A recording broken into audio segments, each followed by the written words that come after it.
trying to remove most of the doubts. Next slide, please. The coronavirus has been very devastating. It's about a year and a half old now with us, not much long, just a year back. And it has devastated families, left many near and dear ones taken away from us, and left a very unpleasant feeling within most of us, and nearly every family seems to have suffered from coronavirus in the first wave or in the second wave. It has also stretched the meager resources which are available. It has highlighted the areas where we were not focused earlier, the government, the politicians, and the industries, or the man himself, the common man himself was not focused on his own health. It has really stretched the resources which are available right now. In fact, this is not only a corona pandemic, I also like to term it as corona infodemic, because the information which is available to all in the social media, WhatsApp, or Dr. Google, friends and relatives, there is a bombardment, and over 75% of our messages today are on corona. While this information is good to be aware of, let me reassure each one of you that coronavirus is just over a year old, and the knowledge base is still evolving on a daily basis. Till now, all the information which is available, or the modalities of the treatments which have started off, have all been through very personal experiences, dealing with the emergencies, dealing with the situation on hand. Unfortunately, there has not been any large scale data studies and the data which is available in the public domain. Most of these large scale studies are either with the vaccine manufacturers or with the government agencies, and they are not in public domain where the other scientific community can validate that data, replicate it, and accept it. So in absence of any of this large scale clinical trials or validated data, it becomes very difficult to really issue guidelines which stand the test of time. Therefore, some of the guidelines which were issued on various modalities of treatment, especially use of hydrochloroquine, or sanitization of the surfaces, and etc., etc., in the first wave have not been validated in the second wave, and therefore they have been changed or removed. Similarly, I want to stress upon that this data is dynamic as of now, so it's more of an infodemic. My sincere request is, while please be aware of what is going on in the WhatsApp, do not be totally dependent on these guidelines to manage your illness and feel that I'm okay enough now. Based on these guidelines, I've taken treatment and I'll be fine. No, please get to a doctor, as I'll come on to one of my questions earlier, as early as possible. Next slide, please. We all know how deadly is this virus. Just going through the presentation, I like to highlight, once it takes about 3 to 5 days, once it takes an entry into your body, there is that blue phase of viral replication. The corona infection within our body is divided into 2 phases. The first phase is the virus takes boarding and lodging inside your body and starts multiplying. That is the replication phase, where this phase generally lasts 4 to 5 days. And after that, the best part of this virus is it is self-limiting, and it just dies down or becomes ineffective by about 9 to 10 days or 11 days, give or take 1 day plus minus. However, The second phase starts from day 7 of your illness or 6 of your illness, day 6 or 7 of your illness, when the effect of that virus, that is the residual it leaves behind because it has multiplied inside your body, is what is the most danger phase, which starts from day 5, 6 or 7 and may last up to day 12 or 13.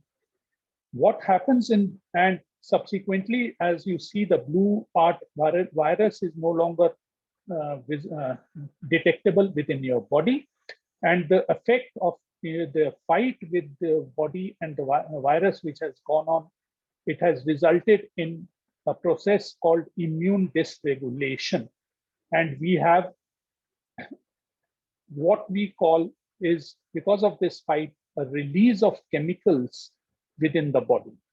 And this chemical release is initially in terms of what we term it as cytokine shower from day 6 onwards.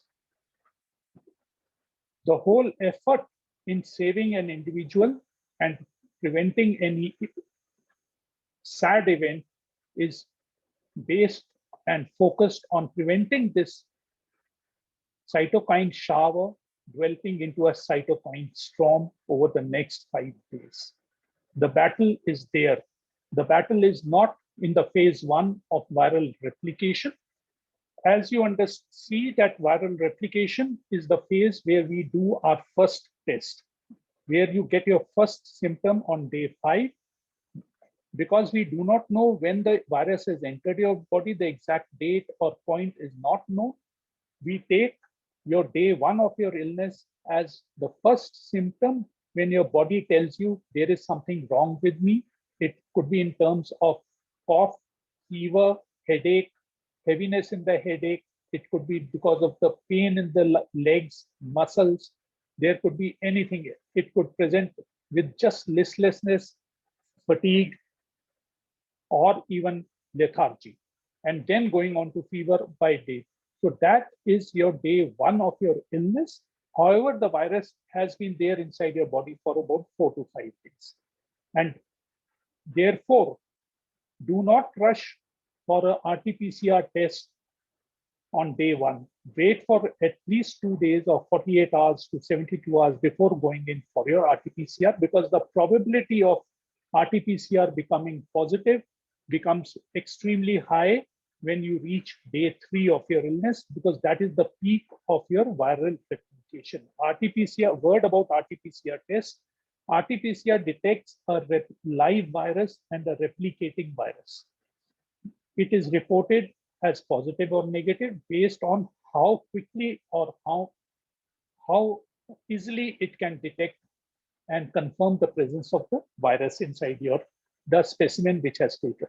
That is reported in terms of CT count or the cycle time count. Normally from a specimen, when you take the virus, we use a process of amplifying the virus.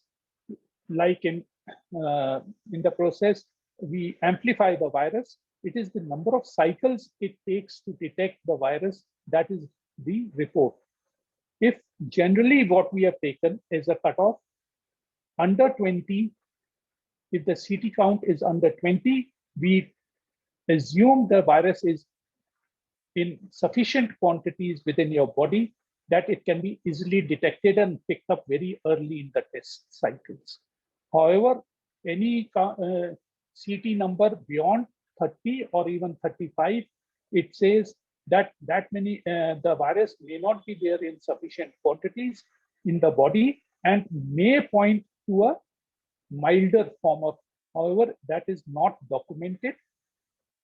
Similarly, above 35 cycles, if it takes, it is presumed the virus is in so minuscule quantity, not sufficient enough to cause any illness inside your body. So therefore, it is reported as negative. So that was on the day 5 or 7 of day 3 of your illness when you go in for this. Similarly, when you see on day 9 and 10, when the virus has stopped replicating and the fight in the immune system is on between the remnants of the immune dysregulation has taken place, and there is a cytokine shower, which is the release of chemicals. Now that release of chemicals is measured by two things. One is the blood tests, CRP, LDH. These are the products which are generally released in the body, in the bloodstream, and we measure it. So therefore, doing a blood test anytime before 7 days will not give you the correct picture. Similarly, doing an RT-PCR test before the 3rd day may give you a false sense of negativity if reported negative, and you will say, I have had no corona infection and I'm fine and I continue, while the virus continues to multiply inside. When this aspect of the second phase starts, the release of chemicals, this results in, end result is thrombosis or microclot formation. Now, normally the microclots, when they move around in the body, in the blood vessel system, they tend to get absorbed by the body itself and there is no harm done. However, when they exceed a certain threshold and are forming in large numbers, they tend to get into the small arteries of the lung and in the space where the oxygen exchange takes place between in our body. That is the alveolar spaces. That alveolar space tends to get occupied by these microclots, and what we see it as pneumonia in our HRCT. Similarly, these microclots may also get crossed into the brain, and these being end arteries, they tend to also aggregate at that end points, and you might feel heaviness of head or even headache around that. The fight which goes on because of the shower is reflected by the fever going as high as 102, and I've seen it in cases above 103 and point on day 4 and 5. Normally, by day 5 and 6, this fever tends to go down because the viral replication has stopped and virus is no longer active. So this is the basis of requesting for HRCT exam on day 7 or 8 when your lungs are getting affected to measure, to see the extent of damage or the involvement of the lung. HRCT again is reported in a cycle time. Each lung in the human, each human has 2 lobes of the lung, the 2 right hand side of the lung. Each lung has a total of 3 plus 2, 5 lobes. These lobes are further subdivided into segments. So in all, in our body, there are 25 segments. The HRCT score is reporting the involvement or the extent of the involvement of this corona infection in the lungs. So if your HRCT score is 14 out of 25, please, it is considered moderately severe because you're about approximately 50% of your lung is involved. If your HRCT score being under 8, it is taken that it is mild infection. Anything, I have seen 1 or 2 patients who have had HRCT score of 23 and 25 out of 25. Means both the lungs from top to down are involved with just microclots or pneumonitis as we call. This normally, our lungs are very resilient. It can withstand damage to the extent of 60% or 70%. That means a HRCT score of up to 15 to 17, we will come back if duly supported. Over a period of next 1 week, the body will recover by reabsorbing all the microclots. This is helped because they occupy the lung space, that is the alveolar space, microclots, they reduce the surface area that is available for exchange of oxygen in our lungs. Therefore, when we, as a doctor, we tell you to measure your pulse oximeter and let us know the SpO2, it reflects the oxygen capacity of the floating around of the hemoglobin, which is there in your blood vessels. That below 94, we start with supplementation of oxygen in any form. either through gas cylinders or through ventilators, oxygen concentrators. If the lung involvements are very high, beyond 18 segments, you might see a drop of SpO2 below 80, and with 23, 25, I have seen a drop up to 50 or 55, and we have lost patients.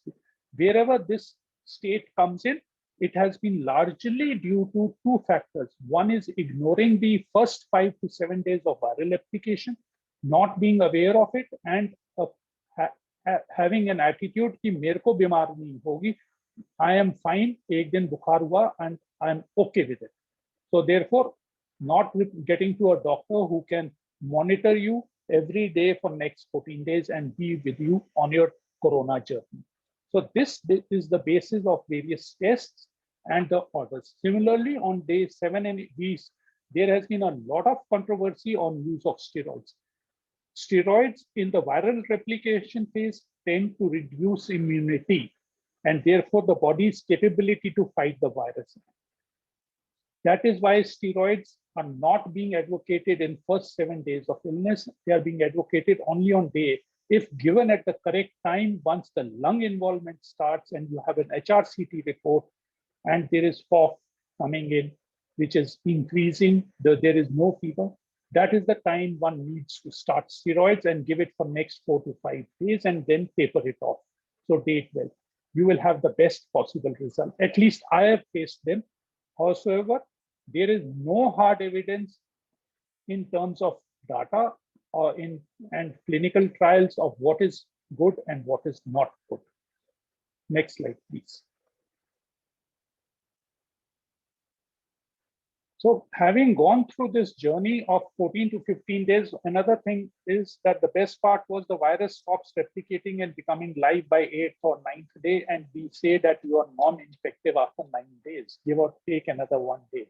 And therefore, by 10 or 11 days, you become non-infective. By 14 days, you should be fine to mix around and be RT-PCR negative. There is no need to repeat any HRCT. There is no need to repeat RT-PCR on day 14th when you might have a residual pieces of the virus in your body, and some systems of blood markers may still be high. You might continue cough, which can continue up to 2 to 3 weeks or even up to 4 weeks post illness. So that is the extension phase. It happens in very limited number of cases.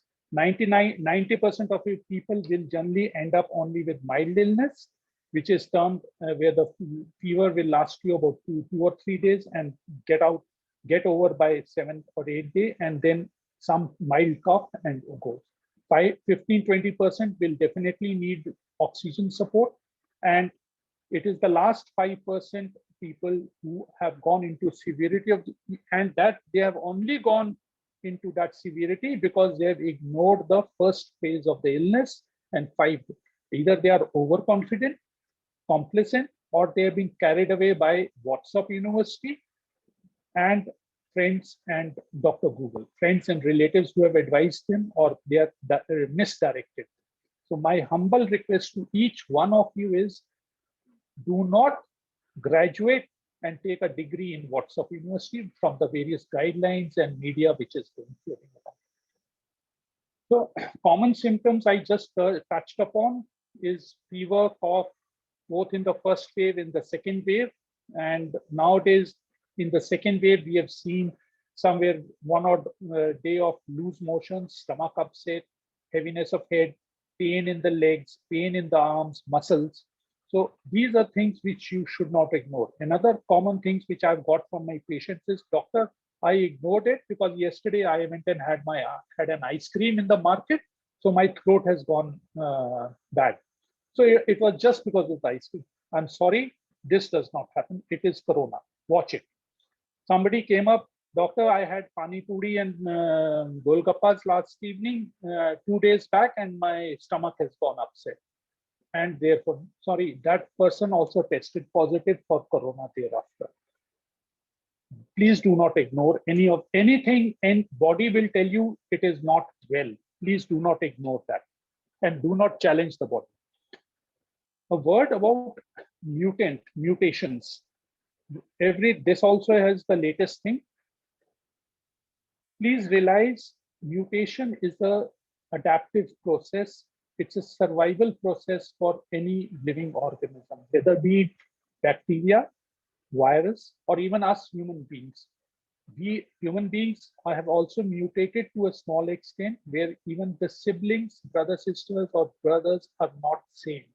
Similarly, mutation is observed in lower organisms like bacteria and viruses, and it is a well-studied phenomenon for ages. So as it is an adaptive process to whatever modality of treatment or defense which is available against the virus, as of now, coronavirus will mutate.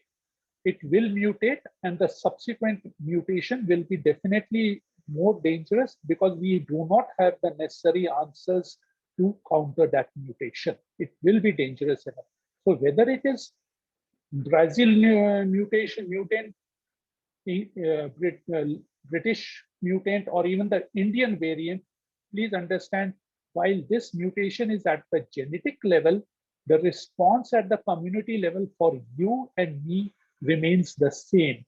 That is, have mask, wear your mask, social distance yourself, and wash your hands. The fourth tool which has been added in our fight against corona is the vaccination in last 6 months, since January, about 6 months ago, when the vaccines have been made available. I'll talk on the vaccines a little later. So having covered on the mutation, what they are and what they are likely to do, definitely they're going to be a bit more dangerous than, because it's a survival of the fittest based on the Darwin's theory of natural survival of the fittest. What should I do first if I suspect? Definitely get in touch with a doctor who can accompany you on your next 2 to 3 weeks journey of corona. Hopefully 90% who can be available to you day in, day out, morning, either through WhatsApp messaging or even calls, and who will modulate his medications based on how your body responds. As I've mentioned, no two human beings respond to corona infection in a predictable manner, and they are not the same. Their responses are totally individualized. Which individual will go into severe infection or moderate infection, we don't know. There is no data available anywhere. Everything is speculation. Everything is on small studies which are being published in huge numbers, personal experiences. While these are our starting points to really go against how to control and manage corona infection. So what happens to people affected with COVID? I've tried explaining you the timeline. Beyond 15 days or 3 weeks, generally when the residuals, if you go through that first slide again, you will find the residual virus and the residual damage which the cytokine shower has caused. The body takes 3 to 4 weeks to fully recover. Please do not overexert yourself. Do not climb stairs. Do not do any running, especially with the mask on, because they tend to deplete any oxygen exchange which the body needs. What are the long-term effects of COVID?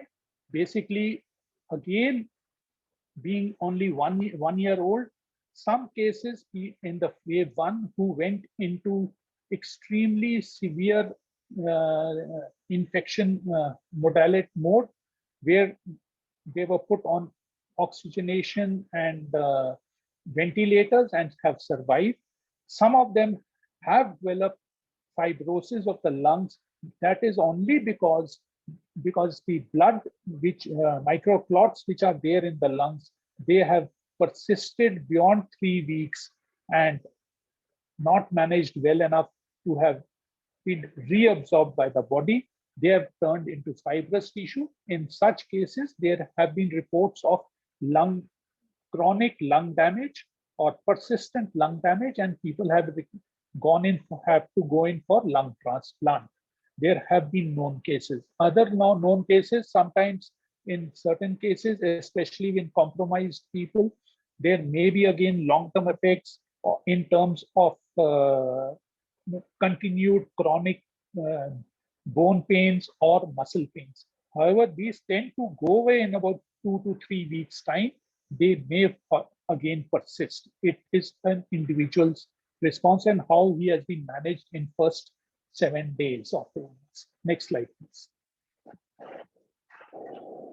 The antibiotics which are given in the guidelines, that is the azithromycin and doxycycline, have a very high margin of safety, and it is generally safe to start these antibiotics after teleconversation or even if on your own. That is when the patients feel they are going through the WhatsApp. Before they come to the doctor, they have generally started this already. What are the items of first aid material I should have? It has become essential that every household must have a pulse oximeter, a digital thermometer, a nebulizer, and a blood pressure instrument, besides any other small initial level of antibiotics or antipyretics which can be kept as a first aid at home. When should I go to a hospital? Normally, if you have been with a good doctor who is proactive and aggressive in his management, following you every daily basis and responding to changing his medications or modulating his medications and based on your body's response and development of symptoms, and you have a facility of an oxygen, you have managed to get a oxygen cylinder and a concentrator at home as a standby, 95% of people should not need to go to hospital. Yeah, I have treated about 45 to 50 patients in last 3 weeks, and God has been kind, and everybody has been at home only, although even their SpO2 has dropped as low as 75, and I've managed to pull them out, of course, with the support of oxygen concentrator only. Many of you would have found people at home suffering from coronavirus with their relatives, wives, spouses, children, or nearby and dear ones. The only thing you need to wear while dealing with them, please wear a N95 mask, wear a glove, come and wash hands while being with them if you have to attend to them. Isolate them. God willing, inshallah, if you are with a good doctor, things will be fine and he will be able to put you. We all have to be. Next slide, please. A word about the mask. N95 mask is the one which is recommended to be worn. There have been certain talk of not using the mask when outdoors. While this guideline has been issued in America and Israel, because they have vaccinated over 70% of their population. In India, it is still not, we are not recommending that outdoor mask is not mandatory. It should be worn, and it's good if you wear it in outdoor and public places. And you must wear a mask, especially in public indoor places wherever there is public contact. At home, you need not wear it. Double mask is only to be worn, or is more effective, no doubt, is when you are in direct contact with a COVID positive patient or suspected to be a COVID positive patient, especially in hospital settings. Otherwise, it is not necessary in a day-to-day use or outside when you move out. Next slide.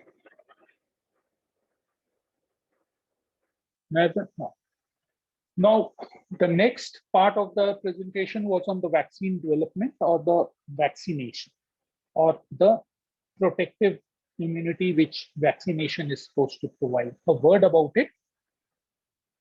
As I've said, the coronavirus by day 1 to 3, or when it enters in the body's immune response starts.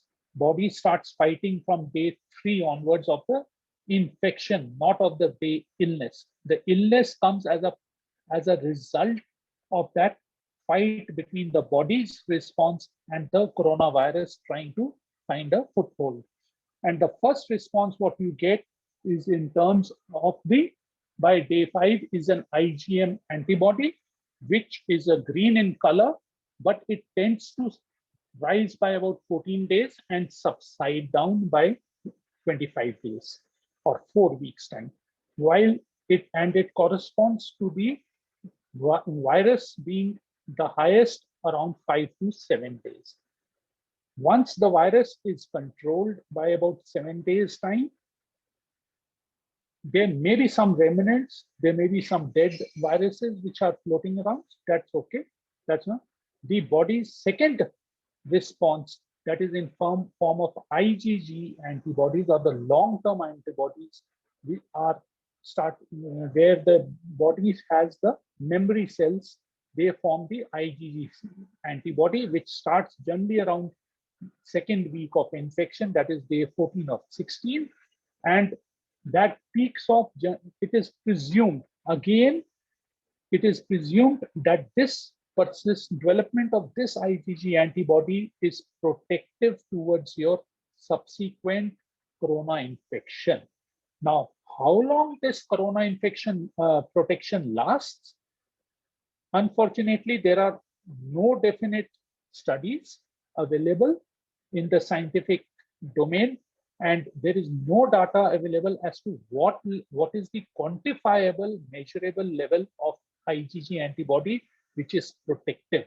There are few cases which are there, reports, but they are too small a sample size of 25 people who have been studied, 40 people who have been studied, under 100 who have been studied. So to replicate and validate that, it becomes extremely difficult.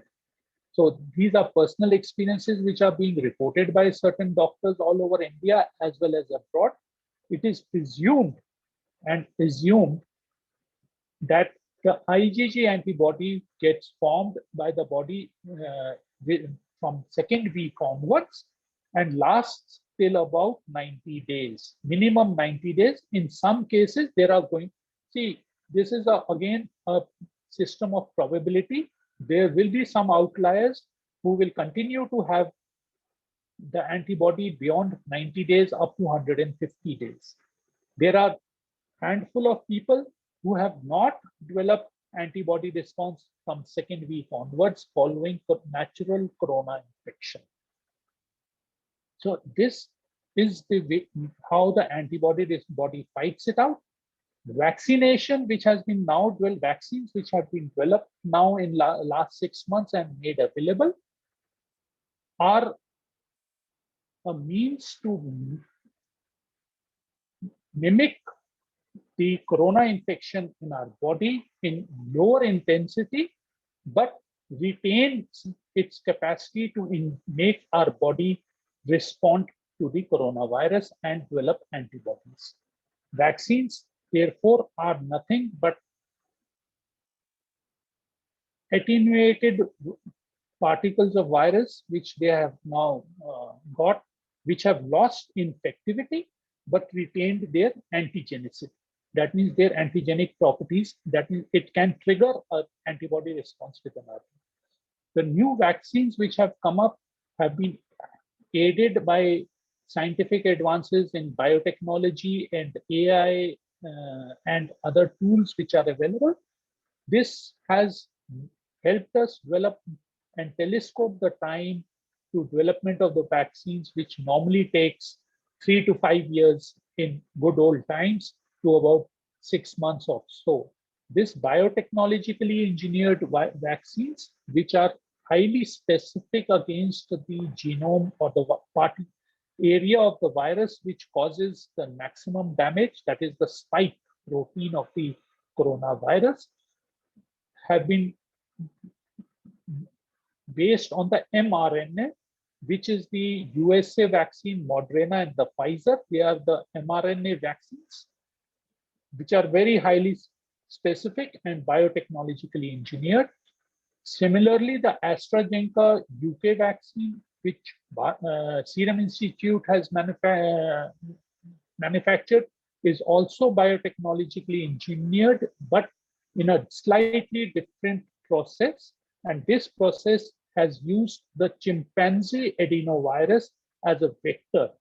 They induct the mRNA of the coronavirus in the chimpanzee adenovirus. Adenovirus is the one which causes normal flu-like symptoms within human beings and the chimpanzees. Adenovirus is a well-known entity, is a virus which is not yet harmful, but whenever you have allergy or what cold and flu-like symptoms, that is where the adenovirus is being indicted with. And we have used that adenovirus as a vector to transport induct and transport the specific mRNA of the coronavirus to induce antibody formation in our body, but result in a lower infectivity. So while these three vaccines are biotechnologically engineered, the Covaxin by Bharat Biotech is based on time-tried old viral vaccine technology of having a killed whole cell virus. It's a whole cell virus of corona which has been killed and therefore has lost its infectivity. But it is denatured in such a way that it retains the antigenicity, that is to induce the response. This is the basic technological difference. And now lately is the last vaccine, which is the Sputnik vaccine, the Russian vaccine. Russian vaccine is also biotechnologically engineered. Here the coronavirus is inducted biotechnologically into the human adenovirus as a carrier. And that human is supposed to be injected as a vaccine, where you do have the capability to develop a good antigenic response. As I said, vaccines as of now will mimic the natural infection. So whether you have natural infection or vaccine-induced infection, you should develop adequate antibody response. First, the IgM antibody, and secondly is the IgG antibody. There will be some outliers who do not develop sufficient quantity of IgG antibody, or in some cases, IgG antibody can last as much as 150 days to 180 days, it is presumed. There is no large-scale studies to support this hypothesis. So this being the thing, should be able to answer questions on vaccines now. And the best one is, I've told you about the difference between Covishield and Covaxin, and also whether, sorry, I can't read that. My folks have got vaccinated either with 1 or 2 shots. Is that the whole question? Unfortunately, I can only see part of the question. So is there still a chance of getting COVID? Yes, why not? Vaccines have not been designed to prevent corona infection. These vaccines are not effective in ensuring that you will not get corona. However, vaccination will lead you, and it is believed that these are effective in reducing the intensity of the corona infection should it occur. So even if you get corona infection after vaccination, again, in majority of cases, 80 to 90%, it should be mild infection, manageable without any hospitalization and at home and of shorter duration. There will be breakthrough because of variants and the vaccine antibodies which are not present in your body, that there have been cases where individual may have suffered from coronavirus in wave 1, has been vaccinated in month of January with 2 doses of Covishield and gone into corona and possibly died. There have been reports, there have been cases, but these are still in small numbers compared to the number of doses of vaccines which have been given. Today, Covishield has been given about 20 million doses. or 25 million or more than 25 million doses of vaccinations have been done, at least first and second dose. And what there will be side effects of the vaccination because it is supposed to mimic natural infection. Some may develop fever, body pain, or pain in the local arm where the injection is taken.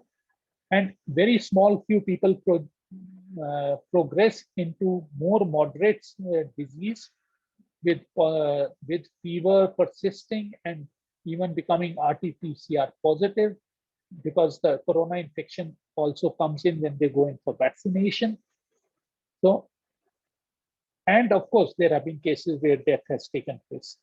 Covishield has, again, not very much documented, has reported certain side effects, especially blood clotting as a side effect which is seen from post 7 days. There is thrombophlebitis or blood clots seen over legs or arms or the body. This is being reported as a side effect, especially in elderly or with diabetes or heart disease. Now, vaccine studies which were done in the first year were limited to the age group of 15 to 17 years, 70 years of age. And certain groups or population subsets were excluded. The elderly, the people with diabetes, people with heart disease, people with immunosuppressants, with cancer, so who are on cancer treatment, children under 15 years of age or 18 years of age, young babies under 2 years of age, they were excluded. Lactating mothers and pregnant ladies were all excluded. So therefore, there is no data available. And in absence of any data, there are only anecdotal and personal experiences which are reported in various social media and some publications that the course of infection in such individuals is mild or moderate. Or I've seen one or two people with heart disease not surviving corona infection. Yet there are others who have survived through also. So these are all personal experiences. No definite guidelines can be issued. However, it is believed and the word is out among the various associations like the gynecologists and the pediatricians. They have said it is better to vaccinate a lactating mother than not to vaccinate her. It is better to vaccinate a pregnant lady in the second half of her pregnancy, in the latter half of her pregnancy, than have a higher chance of exposure to COVID and in her pregnancy. As no data is available, these vaccines have not been recommended to be given to ladies in the early pregnancy. But these are by associations and they are following it, but there are no hard data to support these guidelines. So therefore, no adverse effects have been seen. Recently, Bharat Biotech's Covaxin has been given permission to start trials from 2 years of age to 18 years of age children. Let's see what comes out of it. Children are presumed to be much more resilient to corona infection, and they have milder infection, which is controllable by just paracetamol or maybe azithromycin. Doxycycline is a strong and the contraindication for to be given in children under 12 years of age. You do not give doxycycline. It's unethical to give doxycycline to children, while a lactating mother can be given because these are going through her breast milk, and so are, it seems, the corona antibodies also cross over into from the breast milk to the child, which may be beneficial. So people are saying, and especially the Sputnik vaccine also, they have said the antibodies formed by the Sputnik vaccine tend to cross into the breast milk and hence on to the child. So again, in absence of any hard data, these are only conjectures, and no reports are there. Side effects of vaccine, I've mentioned generally pain, fever, mimicking the natural disease, extending to some cases, full-fledged corona. What precautions? After vaccination, take a tablet of paracetamol for about 2 days. It will be good enough for you. And should anything persist beyond 2 days, please contact the doctor immediately. What exercises and diet? Frankly, I'm a proponent of breathing exercises. I'm a strong proponent that in Corona, pranayam, Kapilbharti, and Om Vilom do help. These are things which should be done and encouraged. Along with it, I also advocate steam inhalation and 5 to 6 times a day for about 15 days, and having warm saline gargles with a bit of haldi powder added to it. Haldi added to it, half a teaspoon, because these tend to keep your respiratory tract clear and moist and ease in coughing the phlegm out as and when the disease progresses. Some people have said to use betadine in gargles. Betadine is an antibiotic. In first few days of illness, I do not anticipate any super infection. Coronavirus being a viral infection, it takes time for you to develop any super added infection, which would be more on day 7, 8, if at all, or 9, 10, if you have continued fever and high involvement of the lungs. I find using turmeric, which has anti-inflammatory properties, a more soothing experience for the throat, and it has helped me a lot and helped my patients a lot. Diet is not a restriction during Corona phase of acute illness. You can eat what you feel. Generally, on day 3 or 4, you will lose your sense of taste and smell. For me, that is the best indicator that coronavirus is inside your body and it is still there, live and kicking.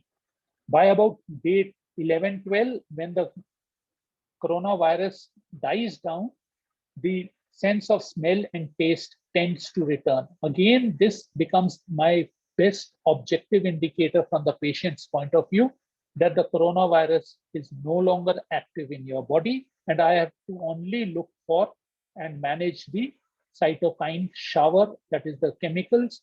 That is where we measure it on day 7 and 8 and may repeat it on day 11 and 12. So diet is not a restriction. Eat what you feel like. Trend breastfeeding, yes, that I've already answered. Pregnant ladies, generally no definite data is available. Associations are recommending vaccinating them. Next. What are the requirements and dosage schedules? Like all viral vaccines which are there for other virus diseases, polio, measles, and other viral diseases, they are always 2-dose schedules. Generally, one acts as a primer of the IgM antibody, that is the body sensitized, and the second dose acts as helps you to develop the memory cells which produce the long-term antibody, that is the IgG. So therefore, a 2-dose schedule, 2 to 6 weeks apart, or maybe up to 8 weeks apart, is definitely used as a booster dose for the immune system to continue its memory cells production. So that is the basis of recommending. Sputnik vaccine, which has now come out, also is a 2-dose vaccine, initially tested, but they have found that the first dose tends to give you a higher antibody response, which is sustainable. How long is still a question mark. It's still understood. So how long the immunity from vaccine will last is still, there is no hard data available, neither the cutoff levels at what level of antibody which is protective or not protective will last. Therefore, personally, I feel in certain cases, after about especially if you have had one dose of vaccine and you subsequently develop corona infection, please wait for 8 weeks, do an antibody specific M spike protein antibody, neutralizing antibody level count, quantifiable level count, and see if you have sufficient level of antibodies, which are 8 to 10 times the threshold value. If that is so, you are likely to be protected against future coronavirus infections. You may delay your second vaccination shot. On the other hand, if you find after 8 weeks you do not have adequate quantifiable level of antibodies, that is spike protein neutralizing atom. There are 3 types of antibodies which are there. One is the total IgG antibodies, one is the spike protein antibody. Please do not measure total IgG antibody. That only gives you whether you have been exposed to some past corona infection. That is more for surveillance. It does not give you any value on data or your interpretation that you could be protective or susceptible to corona infection. It is the specific spike protein neutralizing antibody which has to be measured in quantifiable quantities and reported in that. What about vaccination of children? Yes, it's still under trials. Let the results come out. We'll see. It should be safe. There should be no reason why shouldn't they be safe. Future of vaccination? Yes, vaccinations have to be definitely a better form of developing antibodies rather than being exposed to natural infection. The choice remains yours to decide. It's better if I get low intensity infection and develop antibodies. Otherwise, I'll have to wait for a natural infection to undergo the state of affairs, which can lead to moderate or severe infection ultimately. So it's better we go in for vaccinations. Definitely, there are candidate vaccines which are about 30 to 40 candidate vaccines under research, under trials, under various phases. Depending on various countries, definitely we'll come up with something more.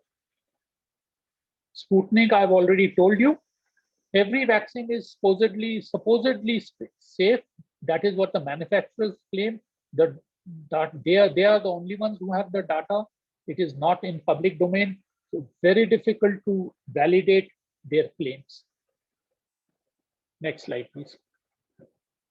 Can I mix? The initial recommendation on mixing the 2 vaccines, the first Covishield, next Covaxin, or vice versa, or Sputnik, or anything, was not being recommended because of lack of data on the ability to develop antibody response. However, yesterday only there has been one study reported in Lancet, I think, which has reported the Sputnik people have said they had a study of about, I think, 13,000 people where they gave first shot Covishield, second shot Sputnik. And the level of antibodies which they have measured, they said there was a booster to the first shot. They have claimed that Sputnik has acted as a booster to the first level, and the antibody levels have gone up to 94%.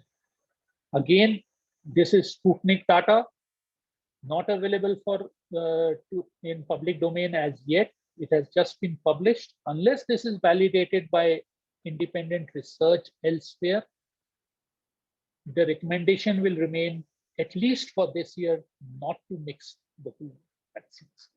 How long do I really need to wait after testing COVID? For what? Vaccination?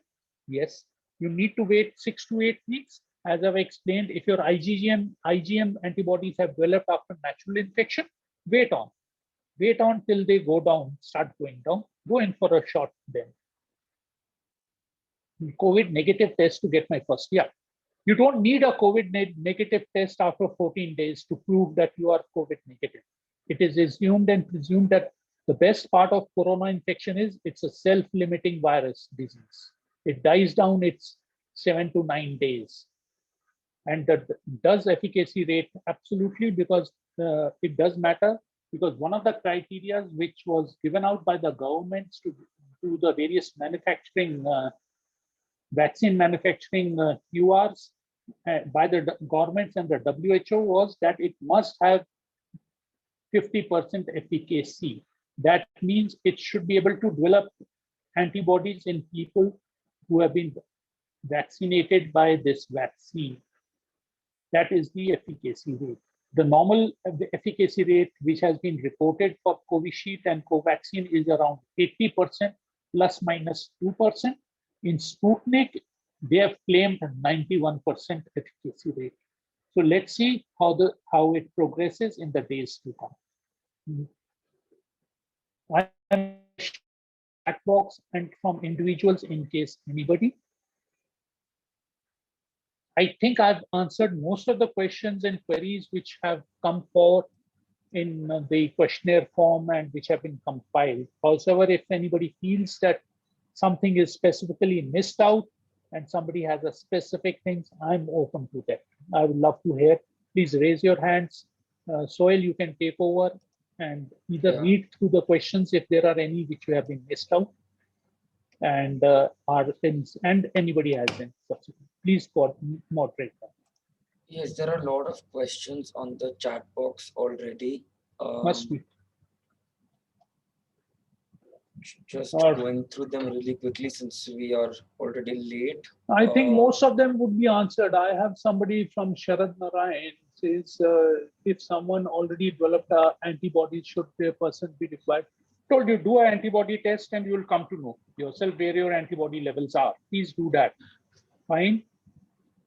And one of the questions which have come out multiple times in the email also is about the Covishield vaccine. So the government is increasing the gap between the vaccine from 4 weeks to now 3 to 4 months. Could you tell us what is the appropriate gap between two vaccines for Covishield? See, initially, again, everything is being based, as I said, knowledge about corona and its antibodies is evolving.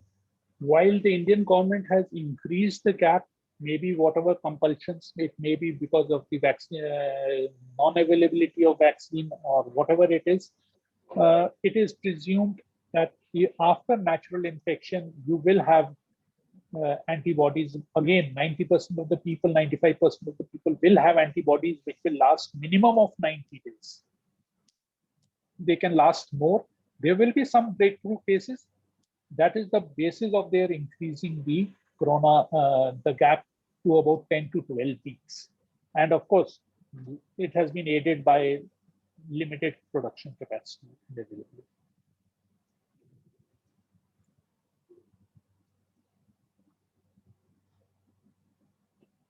There was one question on how long the vaccination effect lasts after the second dose. Again, it is too premature to tell you. Vaccines have just come up in month of January and February, where the second doses were completed in medical and healthcare workers. No data is available as of now, sir.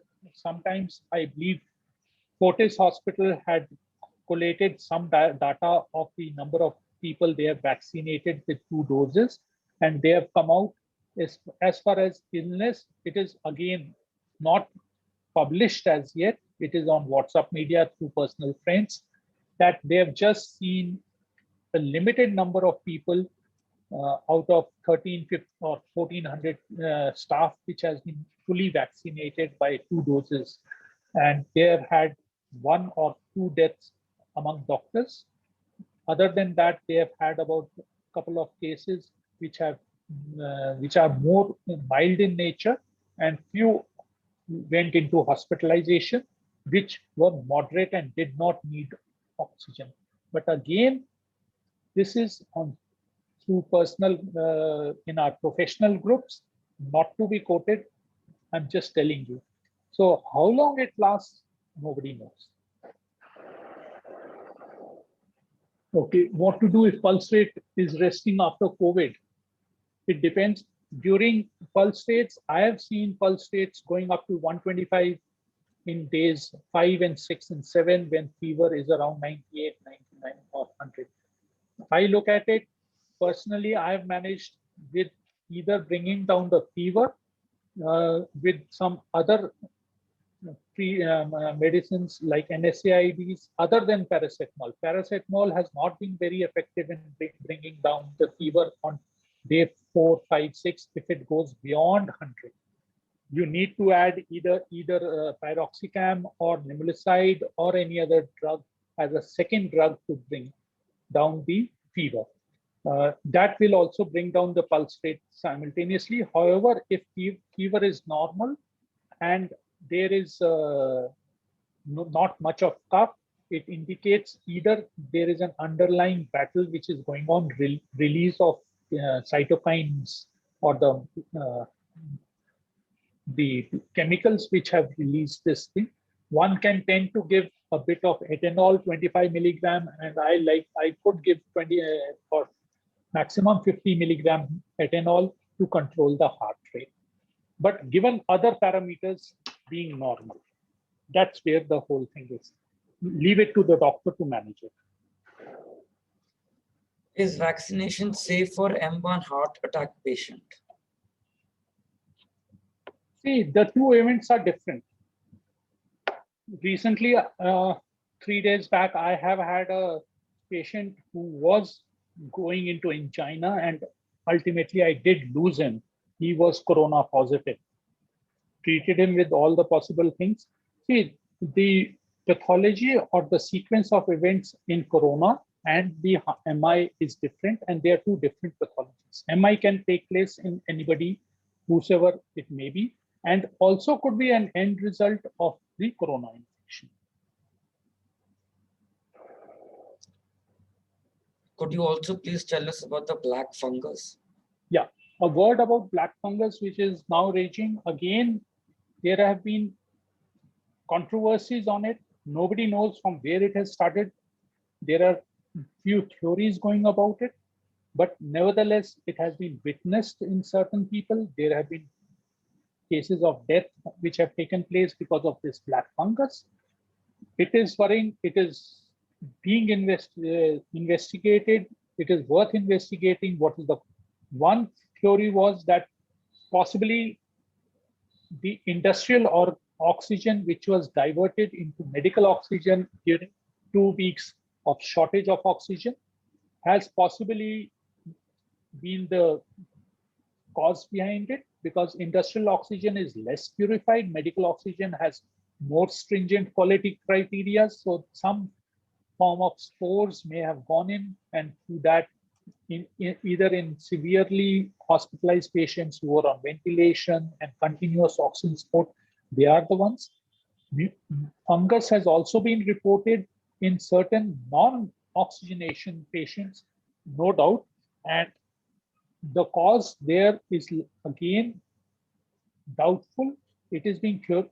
What has been told in the social media and the media, it could be indiscriminate use of steroids. Yes, possible, because especially in the first week where the virus is replicating, any steroids given will tend to reduce your immunity rather than enhance it. It is the second phase where the role of the steroids given in very high doses is to reduce the inflammation and not the immunity. In the first phase, so that possibility can be there, that the immune system has been compromised further. And secondly, with this cytokine shower developing into a cytokine storm, it can give rise to very low immunity levels. Mucor is opportunistic fungus. Along with it, there will be other bacteria also. So possibility, these are two theories going around. The third counter theory is also put forward by certain groups of people who have been treating patients for ages with steroids. Either it is steroid-dependent asthma, steroid-dependent arthritis, or any other steroids being given in cancer cases, post-transplant cases, or where kidney transplant has been given, where immune system has been suppressed by strong doses of steroids. There in such cases, or long-standing people who are taking steroids every day for some disease like skin disease, autoimmune diseases, SLE. There you don't see mucormycosis in routine. So where has this come from? They are arguing that in long-term steroids is not a case, is not to be implicated. Steroids are not the culprit. It is, what is the culprit is basically the microclotting which has taken place, which tends to aggregate in the lungs, and that forms the basis or the base on which these opportunistic organisms, which are normally present in our lungs or throat, that is this mucor fungus or even bacteria, they tend to proliferate and cause problems. Definitely. So that's why the mucor is a common resident in our throats, palate, nostrils, and some part of the respiratory. So it is more of an opportunistic infection. That is it. Next, please. Yes, somebody has asked, recently Nobel Prize winner French virologist Professor Luc Montagnier claiming that vaccination creating new variants is the reason of increasing in different variants of COVID-19.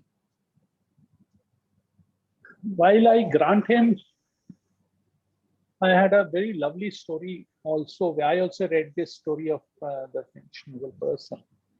And I also had a story simultaneously read of one dog sitting on a railway platform.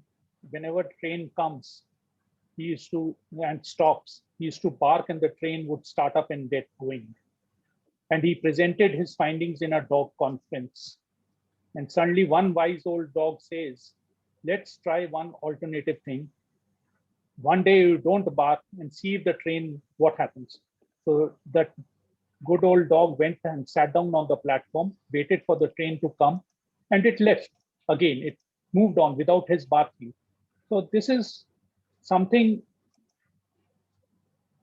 two different stories, claims, counterclaims, presentations, unless validated by scientific evidence, it's difficult to really comment on these things. And unless you can replicate and state that, making a statement is one, presenting a hard data on it is another.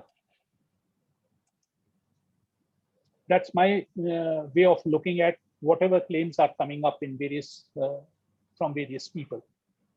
These are all hypotheses which need to be proved or disproved. Fair enough. Just to update everybody here, I have closed down the chat box. I would encourage you to raise your hands using the Zoom app so we can hear your voice and you can ask the question directly to Mr.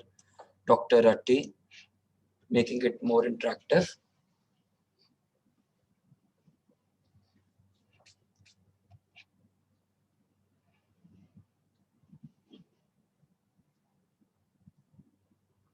या तो किसी को समझ नहीं आया या कोई मुझको लगता है किसी के पास कोई क्वेश्चन नहीं. There's no need to be shy here. Yes, we have the first one. Uday Munjal has put Hello, good afternoon, doctor. I want to know when should the antibody test get done, you know, after recovering from COVID? As I've said, at least 6 to 8 to 10 weeks apart after your recovery, 6 to 8 weeks or maybe 10, around 8 weeks. But before taking the second dose of second dose can be taken at 12 weeks, depending on your antibody result. So do it about any time between 8 to 10 weeks, so that you know your antibody level and then decide whether you want to further delay your second dose or not. Okay, and this 12 weeks should be from the day of cure or from the day of infection, doctor? 2 weeks of illness and 8 weeks of other cure. So that makes it 10 weeks. Okay, thank you, doctor. Secondly, I want to ask, what is the reason of pulse fluctuation after recovering from COVID, you know? It probably indicates there is still underlying chemical releases. If you do your blood test, you probably will find your CRP and LDH levels still high. No, that was correct. We got it done. That was all right. If they were But still- normal, then the generally, Yeah. see, ma'am, the virus is not known to affect the heart muscle. There have been only 5-10 cases of viral myocarditis which is being reported post-COVID. It is again in a very low subset of population of the total COVID patients which the world has experienced. There have been reports, but then there was a data which reported this viral myocarditis in about 4 patients in some hospital in US. While cardiologists in their normal practice of post-COVID, they have not seen this. 1 or 2 have said that could also be the reason for one sudden death, could be a reason for alteration in pulse rates and persistent pulse rates. It probably shows an underlying infection or continuing inflammatory process. That's all. So what should be the cure for that? What should one do in that case? If there are other correlated symptoms and you are supported by a high CRP levels, I would probably think of also contemplate starting steroids for some time. Okay. To bring down the inflammation, if given nothing else. But if there is fever or fever is coming up and you have a pneumonotic patch on your X-ray chest after 20 days, it could then be a slightly different modality of treatment.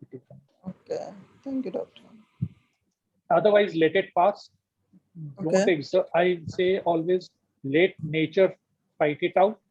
Give time to nature. Don't exert yourself. Don't go climbing the stairs where there's a stress on the lungs and the breathing. As long as you do that, don't do long hours of exertional work. And give time to nature. It will heal itself out. But oxygen level and other, if they are okay fine. Above 75, if they are above 95, I'm okay with it. Okay, thank you, doctor.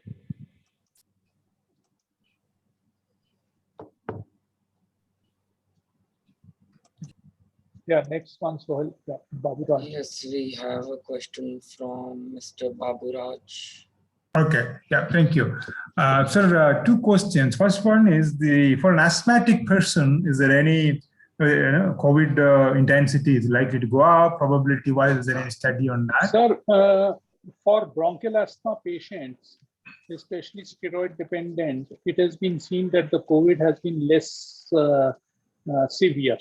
They are more mild and moderate cases because the steroids which they are taking tends to reduce the inflammation caused due to lodging of the microclots and other things or the lung damage. Thank you, sir. Then the second question is to know that spike protein antibody level, let's say after the second vaccination or infected, which test do we need to do? Is it ELISA test or what is the test? No, they just go to ask the lab to do a specific that is spike antibody neutralizing test. They will report it and they'll be reporting it against a threshold. If the levels, again, no data is available at what level of threshold will this be protected. This infection is just 1 year old. We don't expect 100% of the answers now, and medicine is all probabilities. Got it. Thank you, sir. Thank you. Okay, there was one question on symptoms of lung cirrhosis by Uday Munjal. Uday, number one, there is no cirrhosis of lung. Cirrhosis takes place in liver. So they are 2 different things. Cirrhosis of liver is a very different disease and takes place consequent to either hepatitis B infection or to chronic strong alcohol intake, regular in large amounts of alcohol.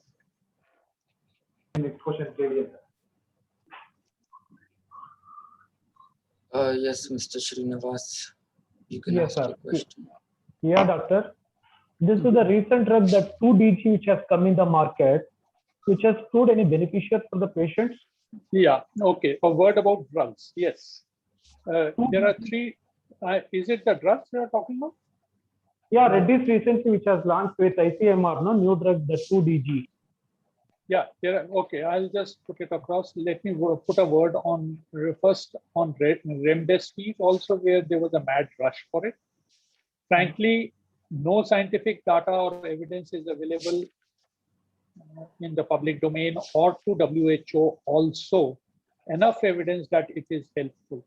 Now, remdesivir is basically an antiviral drug. It was being advocated to be given to severely ill patients who are on ventilator and in hospital. Now, my counter argument to this question is, if it is an antiviral drug, the virus is no longer active in your body on day 9, by day 9, and it is not even replicating. So where is the effect it is going to give you? What effect are we looking at?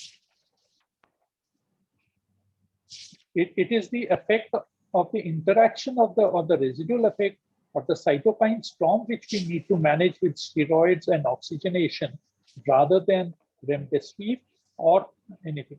Tocilizumab is yes, can have a role, but again, not yet documented because it's a specific IL-6. It's an anti-inflammatory marker, that is the interleukin 6, which is very, very high in such cases of severity and who are on oxygen support. Yes, tocilizumab can possibly have a role in lowering the inflammation, but definitely not in this. Similarly, the D2G, which DRDO has propagated now, this drug has been there for last 20 years. This was initially tried, tested, and clinical trials were probably initiated for anti-cancer treatments. Based on the theory, it has a competitive, it competes in the cell with glucose requirement of the replicating cell. Therefore, denying the virus, that is the coronavirus, of the replicating cell, the necessary glucose which it derives from the human host. If this be so, and it kills this is the principle or the concept on which this D2G is based upon. There are no trials to confirm this. There is no hard data available. It is believed that this only inhibits the glycogen pathway or the glycolysis pathway in the cell, in the normal cell. So therefore, the normal cell is also going to be deprived of glucose as much as the corona cell.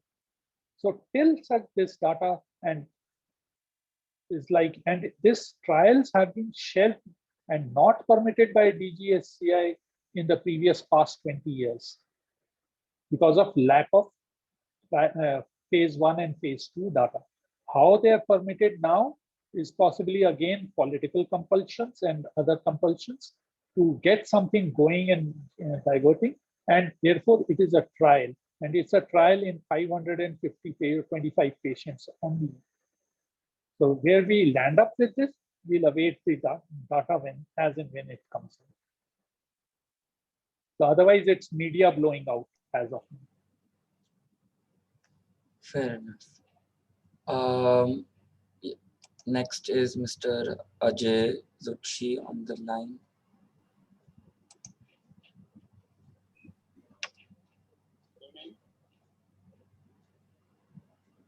Ajay Sam. Good evening, Dr. Sir, my question is there is any relation between usage of steroids and sugar level? Yes. See, again, this is one theory. Steroids tend to increase your blood sugar level. When we tend to give you steroids, especially on day 7 and 8, in a normal person also sugar levels tend to go up because steroids promote gluconeogenesis and blood sugar levels go up. Normally, we tend to ignore because the steroids are generally given 4 to 5 days and no more, and therefore tapered off thereby. It is in prolonged use. Yes, if you are a diabetic and sugar level further goes up, you may need to use another drug to bring down the sugar or use insulin to keep the sugar under control. It is also theorized that because of this sugar increase, given this and a low oxygen environment, low immunity, the mucor fungus is the one which tends to proliferate. How true it is, we really, no data is available. Right. Thank you. Thank you.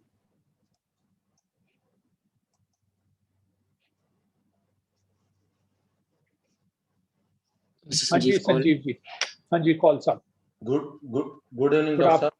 Good evening to you. Doctor,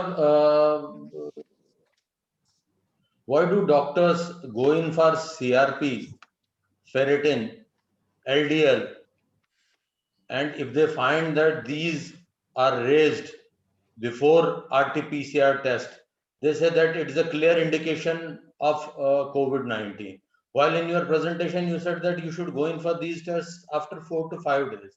Because I have found that mostly doctors go in for these tests, and if they find that CRP, ferritin, and LDL is raised, then they get a clear indication of COVID-19.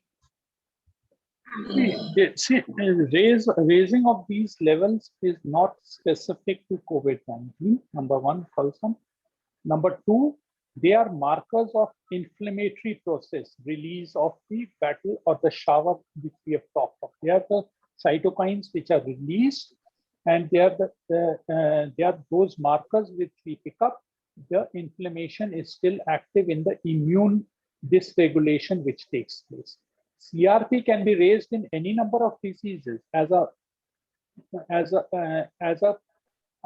product of inflammation underneath. RT-PCR being negative if done too early, and now it has been reported that if it is not collected, the sample is not collected adequately, if it is done too early, or sometimes it may turn negative. More specific than to support the RT-PCR test for confirmation of COVID is the HRC rather than the blood test. Blood test only tells, these will only tell me that there is an inflammation process because of the clotting mechanisms, and end result is the clotting mechanism. And there is a immune system is being affected by it. No, it is not the confirmatory of COVID. No way. Sir, I have a follow-up question also. Thank you. While it has been found that in this second wave of COVID, patients have cured, they have gone back to home.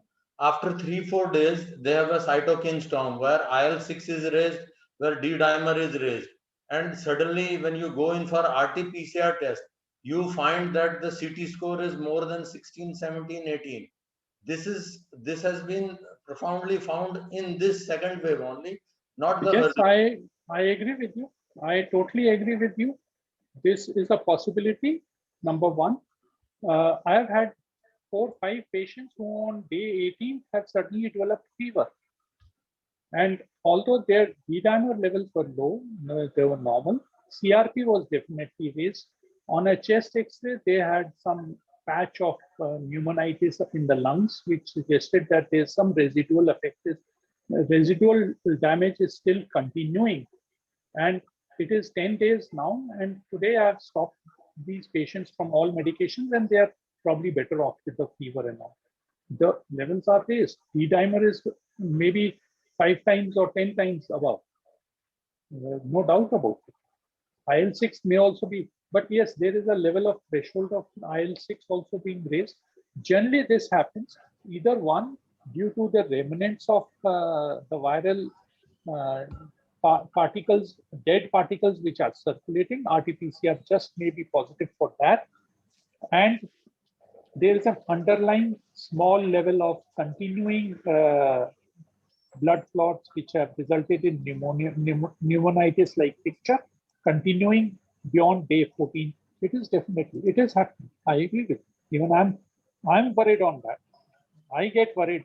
The patient, why is he suddenly come up with fever, loose motions, pain abdomen? what are in, go then. Out of the blue, and 4 or 5 days from day 12 onwards, there's no fever, nothing, no cough, and I'm happy to be ठीक हो गए. Suddenly on day 18th, you are coming back with fever. So this is happening. Sir, I have another question. You Yeah. told that you should go in for RT-PCR test, but director of AIIMS says that RT-PCR test, CRTC is not required because RT-PCR is sufficient. See, if RT-PCR is positive, we take it as positive. If it is negative, but see, ultimately, Khalsa, I am an old world physician. I believe in clinical medicine. And that my clinicals tell me if the patient is giving me symptoms of which resemble COVID, I will go ahead and treat him as COVID, irrespective of, I do not believe in only practicing evidence-based medicine. Evidence is RT-PCR is positive or negative. If negative, if I ignore you, you will continue complaining to me with fever, cough, and everything. Yes. So there are now, because the Western world has gone on evidence-based medicine, they will not touch you. They will not even ask you. They will only say, "Aapka HRCT mein lung involvement is under 10. You have mild infection. Forget it. I don't." Today, UK does not prescribe antibiotics till you are culture positive, and only the pathologist has to give the antibiotics. That is evidence-based medicine. So either you wait for the evidence to come up, it just may be too late. Unfortunately, I'm still old man. I'm not a new generation where I only believe in labs and diagnostics to guide me what to do. If I see it on your face, you are not well, means you are not well. That sixth sense tells me he's not well. Your voice tells me when I do a video consult, which cannot be captured in diagnostics. Right, sir. Thank you. Great. We just have the last 4 questions. Yeah, I think so. Chai ka time ho gaya. And I think 3 now. Somebody. Yeah. Yeah. So next will be by Uday Munjal. Thank you, doctor, for this wonderful session. It's really helpful. I have one observation, doctor. This increased heart rate is getting observed in many patients, including I have suffered from severe COVID and recovered. And my current resting heart rate is 130, despite all inflammatory markers are in normal range. Even CRP is at 2 level. So I don't know whether this is a worrying signal or. See, I would suggest going for a ECG exam. This thing. ECG is also normal, doctor. If it only shows sinus tachycardia and everything else is fine, I would let time heal itself. Okay. And nature. Doctor, heal. Yeah. My another question is, what are these? How should I know that I am suffering from lung fibrosis? What are the symptoms? You will be breathless, number one, straight away. Oh, difficulty in breathing. Fall down? Yes. Huh? Oxygen level? No. Oxygen levels will be there. Moment you start climbing stairs, you will feel breathless straight away. That'll be your first thing. Or you go in for a long walk in the evening, or go into the gym and exercise, you will not be able to do. You'll drop dead. So start from there. And then let the respiratory physician investigate, and it takes time for the fibrosis to develop. It's not an overnight thing. It takes about at least 4 to 6 weeks. And you should have had a very strong history of very extreme lung involvement, 25 out of 25 lobes, persistently long enough, beyond 3 weeks, for you to have come out of it first. So it's not that common man will develop into. Yes, people who have been on ventilator with 100% lung involvement, various forms of artificial ventilation, whatever those ECMOs and all, they may go. But again, if they've been managed with some steroids, their inflammations have been controlled with high doses, possibly they will not have that much of lung fibrosis. Thank you so Yeah. much, doctor. Thank you so much. Miss Aarti, yeah. Yes, so I have another question. Doctor, I have recovered from COVID for around 20 to 25 days, but still have this headache, especially after sudden movements, and while bending or lifting some, something from high shelves. Ma'am, this headache or the residual effect of what I explained is some microclots which are still in various arteries settled in the brain. Heaviness of head will carry on for at least 4 to 6 weeks post. What you can do is take tablet of paracetamol once a day or whenever you have. It will help you out. It will help you. And don't exert yourself. Please don't exert yourself. Okay. I only say one thing post-COVID, do not think you have become normal after second week. It may be 6 weeks by the time you can exert yourself. And also chest pain also persisting, special moving of hand or any previous history of chest pain or spondylitis or anything? No, nothing was there. Get that ruled out by your doctor. I'm sure he'll look it up and advise. CT and everything was okay. All the parameters, DDMR, CT, and everything was fine after 15 days. So it's just something is still left behind. Virus has left its stamp and mark behind somewhere. So need to go for body some. Find it. No. Okay. None. No medication is required. Nothing. Just some painkiller. Paracetamol is the safest one. Okay. And this ivermectin I've taken, initially for 3 days, and again, as my doctor has advised go for 4 more once a week. Should I go for that? Not once a week. I would now, if you've taken for 3 days, I would suggest go once a month subsequently. Once a week for these symptoms only. No, unlikely. Very unlikely. Very, very unlikely. It doesn't fit in.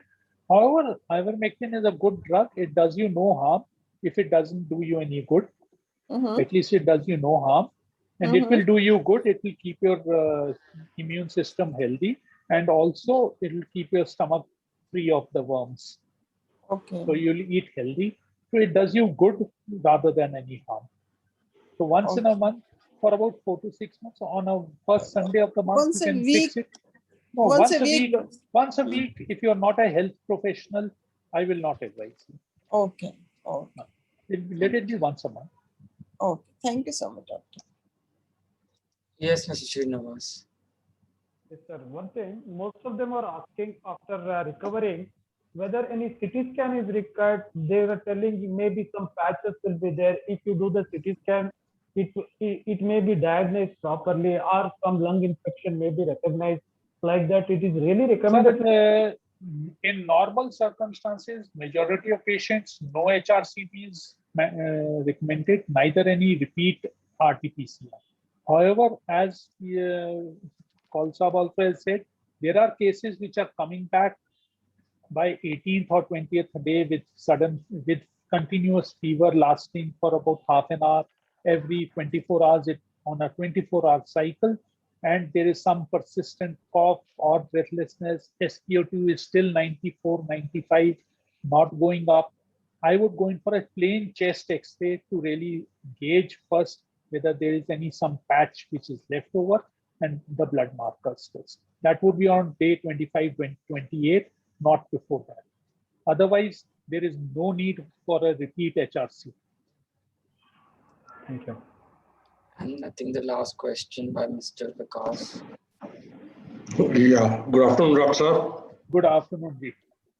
Doctor, sir, my question is, if someone has a severe adverse reaction from the first dose of vaccine, not just a mild fever, but hospitalization with high-grade fever and other complication, should he or she be taking a second dose?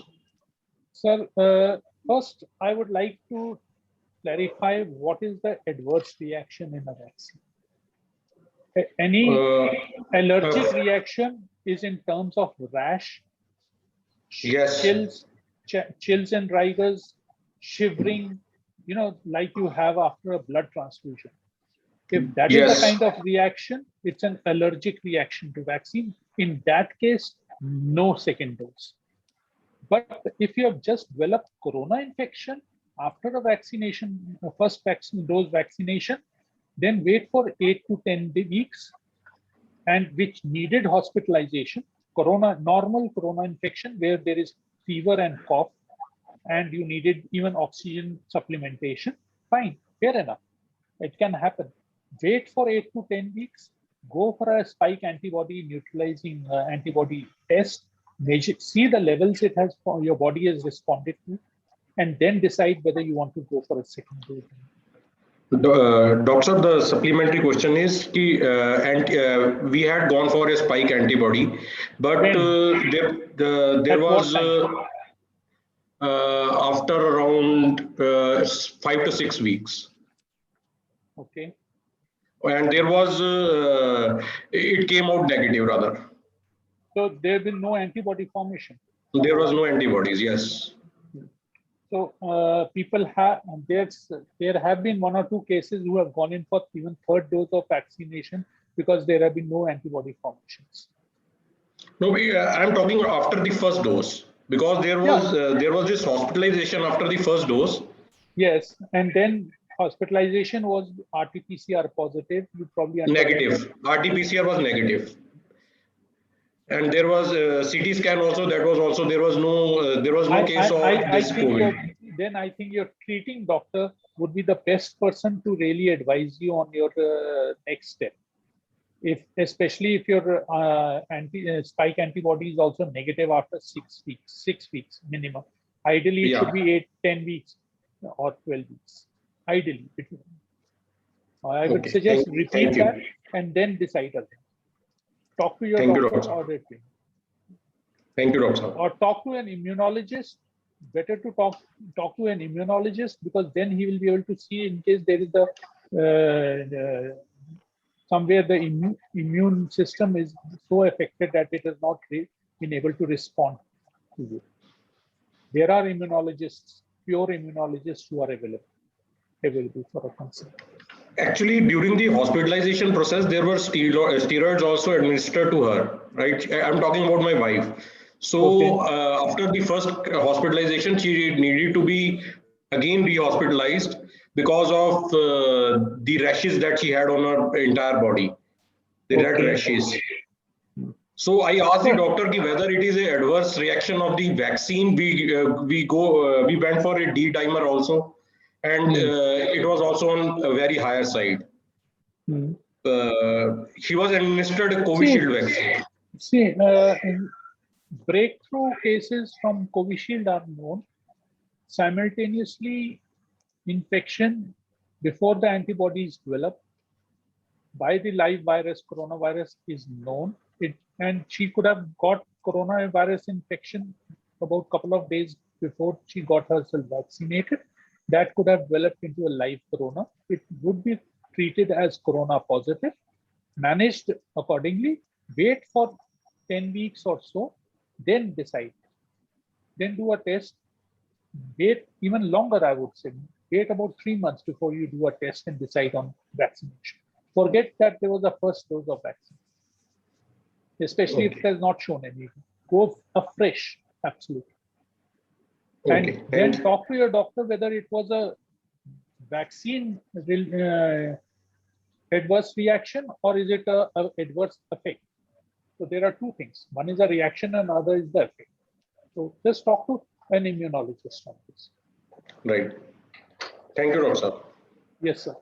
Thank you. I think, Dr. Ji, that was all the questions. I just want to thank you for answering all these questions so patiently and with so much detail. Off to Mr. Rajiv Nath for the closing note. Dr. Saab, that was very, very educational and very interesting, especially the Q&A part of it. That gave interesting insight not only about vaccination but also about the disease and the evolution of the disease management. So we thank you for this lovely session. We look forward to again hosting you in Thank you, sir. due course of time to keep up the learning process, because this is an evolution of management of the disease. Absolutely. Thank you very It's much an for joining in, and you can keep on sending us your queries, which we can post to Dr. Saab, and then we can come back to you on that. You can send us by Twitter or by LinkedIn or by email, by any means that you want to reach out to us. Thank you all very much. Thank you so much. Thank you for patient listening. I've taken a lot of time over and above the allocated. Nevertheless, it's always great interacting with you people. Thank you so much. Thank you. Thank you everybody for joining. Thank you. Thanks.